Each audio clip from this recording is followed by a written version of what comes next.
he actually uploaded or so. Maybe he has a little bit more information on the whole companies, of the RAM companies being sued.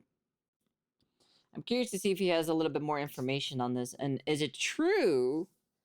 Well, I don't know if it's, I don't know if it's like, if he has solid proof or anything, but speculation, anyways, to see if it's true or so of them manipulating the market in general. I'll take a look at it later. Not right now. Just hold on to it, okay? Would you pay, on top of the previous price hike, another $150 more for an Xbox Series X? Well, even before the price hike, turns out record numbers of you weren't. Probably because of the damage of the previous price hike. You see, Xbox just posted their lowest monthly sales ever. Ever.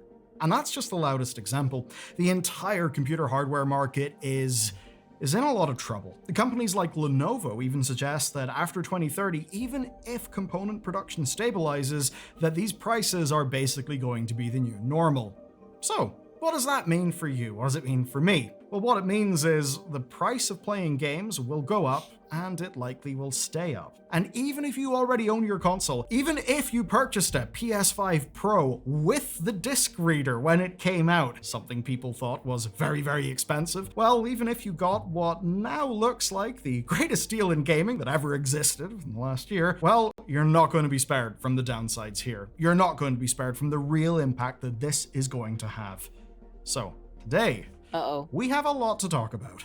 Let's start our proceedings off with the latest price hike. It's Xbox. We're going to be paying $150 more for the 1TB models, $100 more for the 512 gig models, which really would sting on a day-to-day usability basis. And even more insanely, you'll be looking at $500/$599 for a Series S, and then $750 and $800 for a Series X, depending on whether you want a disk drive. It's just better now, to does get that mean the 2TB version is safe? No, it's not safe. It's actually the least safe because it's been discontinued. It's quite simply too expensive to source and produce. Now, for context here, the budget Series S now costs what a Series X cost when it came out. That's mad. Now, we've known since 2022 that Xbox loses up to $200 on every console they sell. There's no evidence that has changed, that it's got lower. Now, the idea here is that they make that money back in subscriptions and store sales. That's long been the gaming console business model, but there is, it seems, a limit to even what Microsoft can afford, especially in this new era of hardware costs. Suppliers aren't giving Xbox better options, and since the last price increase in October, things have gotten worse. And they will get worse. Console storage and memory prices have already jumped up by more than 2.5 times. And yeah, because I did hear so that apparently some people who did some research or so, it might get worse at the end of 2027 next year. So for those who are hesitant or so to buy a computer or something like that, I suggest you buy one as soon as possible at this point. So that's my recommendation, but that's just me anyways. We're still expecting another doubling by the autumn of 2027. But you may be thinking, well, surely they understand that selling hardware at a loss is still better than not selling any hardware at all. Well, true, but it really does depend on how much that loss leader is going to lose. Okay, this bit starts off a little funny. So per Circana's sales data for the US games market, things are actually good. Up 38% year on year. Now, there's a little quibble on that data, and it's basically that it's good as long as you're called Nintendo. The Switch 2, ahead of its own price hikes, outpaced a 43% drop in PS5 spending, while unit sales dropped 58%. Xbox shockingly went up by 7% in spending, but units sold dropped by 12%. So what we see is that both Xbox and PlayStation had their worst May ever for unit sales, and thanks to the price increases, they made more money. So the unit sales being lower didn't really matter. And that is ultimately the short-sighted logic that's underpinning all of this. As long as the cost is balanced out by sales, they're just going to keep going, right? The price hikes basically will continue. And that's because the people producing all this tech simply don't think the situation's going to get better. And according to WCCF Tech, who reported on an analyst firm called Jefferies Equity Research, well, they're expecting a 40 to 50% price rise in Q3 2026. What the fucking Q3? No shot, dude. There's actually no way. Versus the current quarter. After that, we're to brace for another 30 to 40% price hike in Q4 of 2026, and in 2027, a 40 to 45% year-on-year hike is suggested, with the only recovery coming by 2028. So effectively, prices will likely double before 2028. Yeah. And that's because, well, locked-in contract demand is devouring production of the components that go into these consoles. Now that might get a little better in 2028 because new... I have no idea, but I better start buying the things that I need to buy ASAP, to be honest. Production lines will open up about 15 to 20% more of the market. This is really bad. I don't even know if I'll be able to afford to get the second computer running. But that's not guaranteed to fix the price problems. Yeah, that's all I basically need is just RAM. That's about it. And then I am going to invest on this. You weren't here before when I started this or so. I'm going to invest on like this. So there's a thing that's selling in my local marketplace. It's like this like RAM, not like RAM thing. This like little box or so where you can put like SSDs or hard drives in it, and I think that's what I'm going to buy to put my like video, like anything video related into those. Anything like art related will be there. Anything like editing, video editing, and like GIFs and like all that stuff is probably going to be moved into that to clear up storage. Yeah, it's an external hard drive thing. Told you it's a buy now or wait till like 2028. Yeah, I'm like, if you're hesitant now to buy a PC, I suggest you pick up stuff right now, to be honest. Yeah, an external hard drive for like video content related stuff. That's why. There's someone selling like a 5 disc, no, a 5 storage expansion thing for like 120 or something like that. So, yeah. Know what's driving this, of course, and at the International Supercomputing Conference 2026, per Computer Base, Lenovo staff... And then also there's somebody selling like hard drives of 16 terabytes, 14 terabytes, 6 terabytes, and 8 terabytes over here. Hard drives anyways, so I don't really need an SSD for those. Hard drives are plenty enough to me. Jokingly told onlookers that, quote, "it'll never be like last year again." So that's rough. And even when the new production infrastructure comes online, they explained that it's mostly going to go into fulfilling contracts that have already been signed. So, post-2030, these new higher prices are simply going to be a new normal. Memory manufacturer Micron validated that, announcing a 5-year plan of fixed contracts with 16 customers, guaranteeing what the register recorded as, quote, "a very robust gross margin for Micron." So basically, they're locking down their profits for the next while, which is at least in part, well, why they just got sued.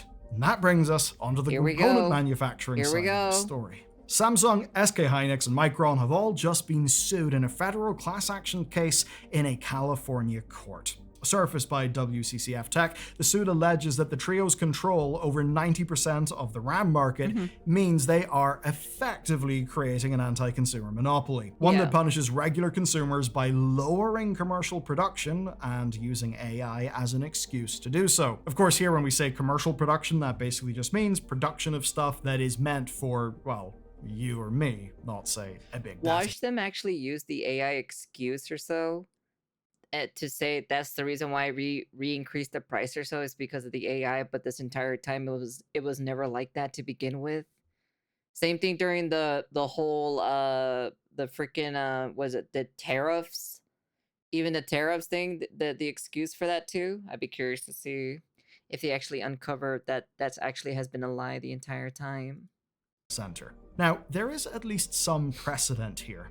The suit actually points to Samsung, who in 2005 were facing what was at the time the second largest antitrust fine in US history at $300 million, with Yeah. Hynix and Micron also This being happened under in the scrutiny. past. Yep. But the differences between then and now are specific and they do matter. You see, back then, it was a Department of Justice investigation into criminal behavior, not a civil class action. And there were far fewer murky contracts around demand, causing issues with proving intent to conspiracy instead of just a real production bottleneck. And if that all seems like confusing gobbledygook, I wouldn't really blame you. Basically, when it comes to all these big data center buildouts, well, they're planned years in advance. Huge contracts are signed with massive deal values. But obviously, getting the components built and all of that stuff, it takes things happening in the real physical world.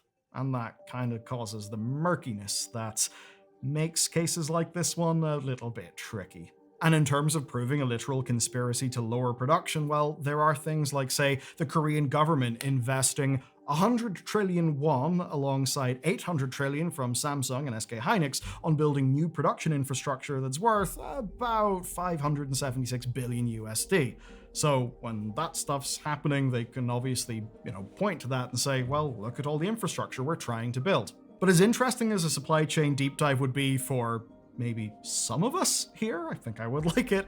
Well, more than anything, what actually matters is that this trial won't resolve any of the problems that we're facing anytime fast. I mean, the lawsuit is likely to take as long as, well, Micron's current contracts, if we're even that lucky. And that's why we need to talk about the other solutions that are on the table. What if we just got rid of the hardware altogether, right? What if you didn't have to own it? Well, as much as their whole "this is an Xbox" campaign was not a big hit with people, and that means the cloud may no longer be an Xbox, let's think about it realistically. For playing a game like GTA 6 this year, access via xCloud is going to be far cheaper and far faster than even buying a Series S. Because, to remind you, the Series S is as much as a Series X cost at launch. And I would not like to try running a game like GTA 6 on a bloody Series S. Something with, architectural upgrades, yes, but broadly speaking, raw horsepower that's closer to the previous generation of consoles. In fact, I'd almost say if you've got the internet, it's probably better to stream it than try it in a Series S. I mean, yeah, but then if their thing goes down or so, you can't even play the game in general, But I can understand his point though, but then there's a downside or so if you do this kind of specific method. Would be faster to start.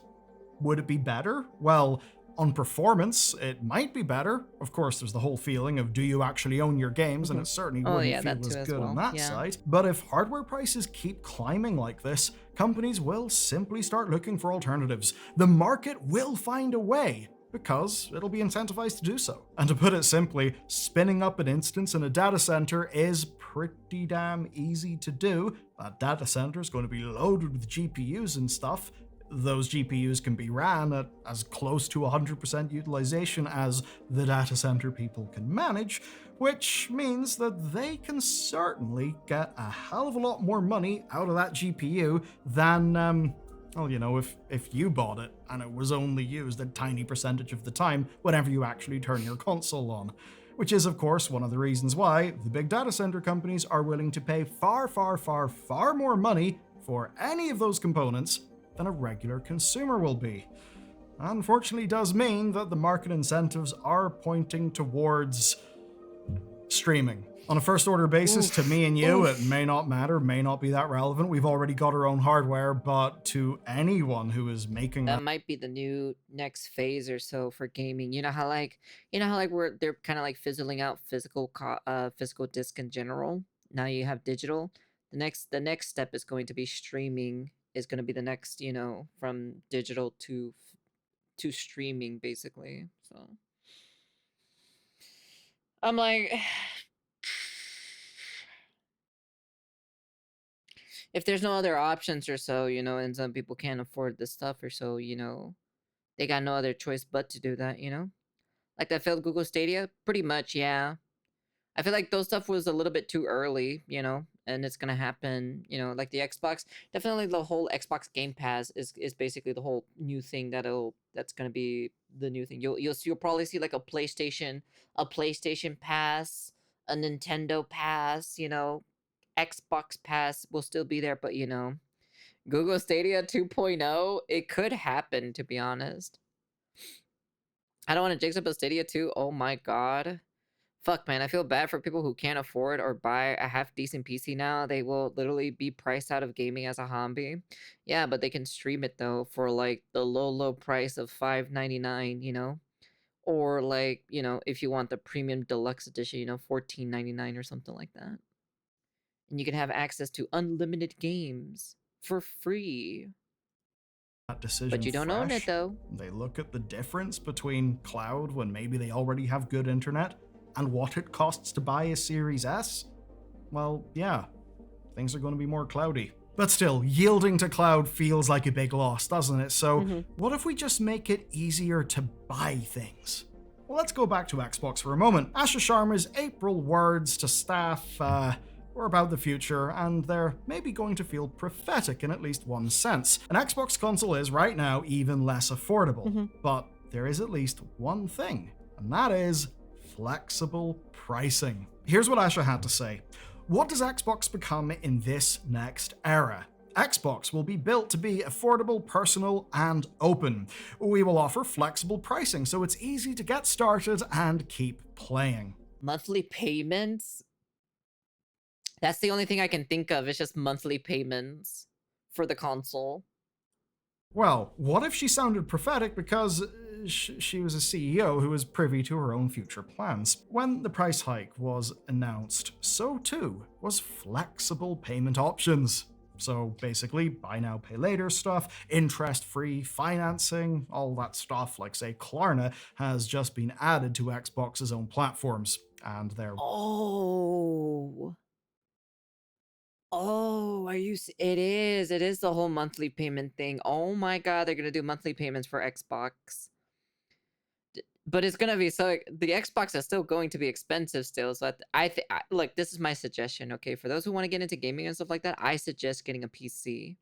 Trust me, a PC is just going to be way better, in my personal opinion. So ramping up support for secondhand consoles as well, their own ones and also other people's ones. So basically, it is them approaching the problem in the most pragmatic way possible. The cost of the product in relation to its component costs can't really change, so some things will be passed on to customers, but what we can change is the way that customers approach those prices, because they recognize you cannot afford these new prices. But all they can do about it is tinker with how you pay, or, say, the quality of the console that you'll get, or find some new method of letting you play video games without a console. So yeah, cloud and payment plans.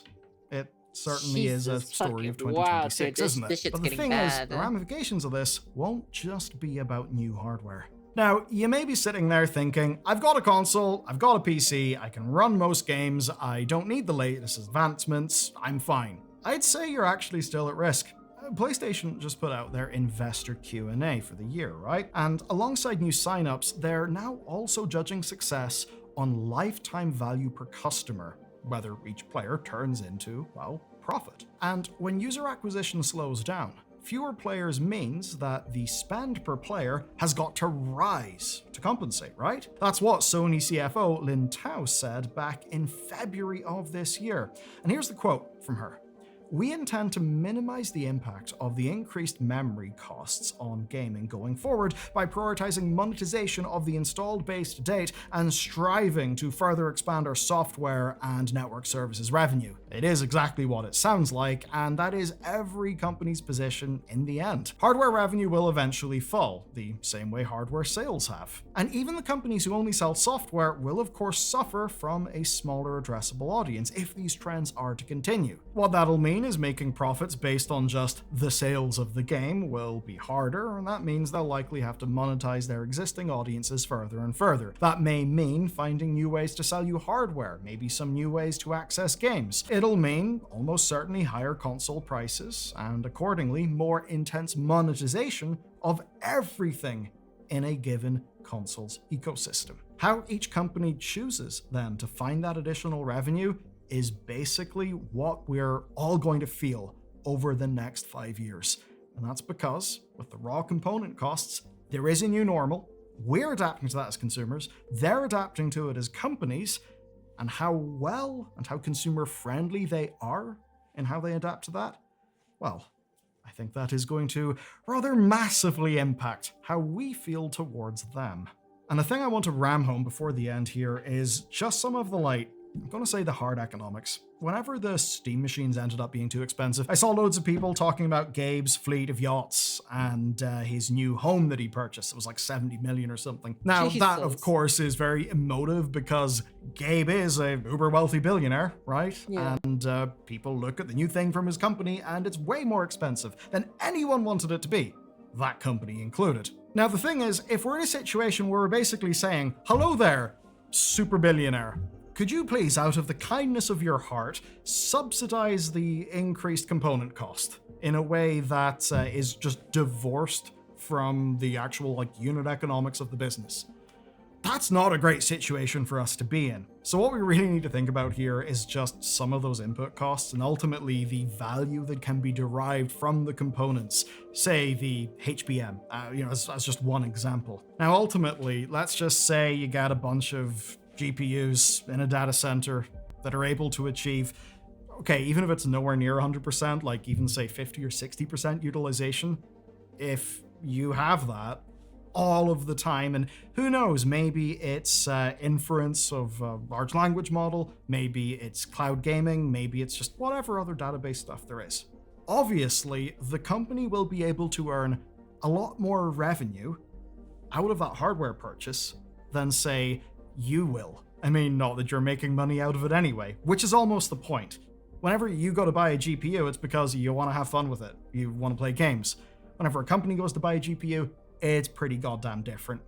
Yeah. And ultimately, it seems that as cloud centralization furthers and furthers and furthers, the companies will be able to make more and more and more out of those GPUs. And what it basically means is that if the big cloud companies can make way more money off that stuff, then they can afford to spend way more on it.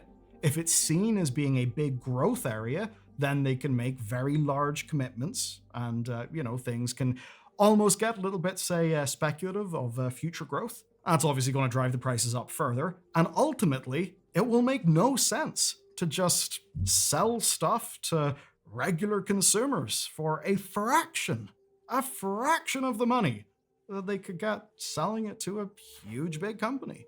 And of course, the funny thing about this is one of those companies is Microsoft. One of the reasons why Asha is having a hard time getting you an Xbox for a decent amount of money is that other parts of Microsoft are gobbling up all the supply that they can. And that's because those parts of Microsoft expect to earn way more money from that hardware spend than Asha and Xbox would if they just put that stuff into console, into an Xbox. Yeah. So yeah, we're quite literally playing second fiddle because it turns out the stuff that makes our games run really good and look really pretty can just be used to make way more money in other places. On the data center. So that's a bit of a tangent that I bolted on to the end. And to be clear, I don't love this situation. I really don't love this situation, but it's worth us thinking about the actual reasons why things are happening. I mean, as much fun as people seem to be doing angry tweets over how Gabe isn't doing philanthropy for the gamers by subsidizing the hardware costs, it's just not really helpful. And if I've got some of your time and attention here, I'd rather put the focus on the stuff that at least explains what the hell's going on. Okay, that's it, but there's a lot more going on. And one of those things involves physical discs. Get ready to say goodbye to them, and you can learn about why in this video next. Jesus fucking Christ. Oh my god. It is going to get a lot worse. I am very sorry for the younger generation who wants to get into video games at this very moment. Dude, it fucking sucks, dude. There is literally no way for them to actually buy an actual console for these, dude. We're getting into the dark ages of tech. This is pretty much the dark ages. We're getting there, to be frankly honest. This is just the tip of the iceberg. It's gonna get a lot worse in quarter. I'd be curious to see what the prices are in quarter 3. This is gonna be insane, to be honest. Dude, I bet you the RAM that I have specifically in this computer and the fucking RAM in the other computer would probably pay for other shit that I need. Jesus Christ. If anything, in my opinion, invest in buying an old console and old games while you can. Yeah. From what I saw, the CPU prices is going to go up. Jesus Christ, good thing I have that second computer over there, to be honest, that I invested in last year. But I just don't have the RAM or so for the stability, because I'd rather have stability over, having the DDR5 RAM shit, Our younger generation nowadays don't have attention spans for a video game. They just watching the same short reels. You'd be surprised. There's a lot of them that still play video games because their mom and dad, got into video games and they probably showed them and everything. So, because at the end of the day, we are gonna get new day and age content creators who are into video games. And even then, there are some of them who do shorts for video game related news and like video game, like old timey video game stuff, in short form content. So, like I said, we are gonna. The problem is they probably won't be able to afford these games that are going to be coming out because they're going to be so expensive in general. So, but yeah, this is pretty bad. We're gonna go into the time and age of like cloud gaming and everything, and that's like the only way for you to be playing, like, I don't know, the new GTA game that'll come out, or like what is the other one, or financing your console, the next generation of consoles. Even then, I don't think anybody would be excited for the new generation of consoles anyways. I don't think they're gonna be that intrigued or so. I'd be like, oh, you just announced a new console? Oh, okay, all right. Well, I'm not gonna afford it anyway. So what's the point of you saying it? So depending where you buy it from. I'm gonna sell my 12600K and 4070 Super. Glad I haven't. I'm gonna hold on to those two just in case. The only spare that I don't have right now is RAM kits. That makes sense too as well.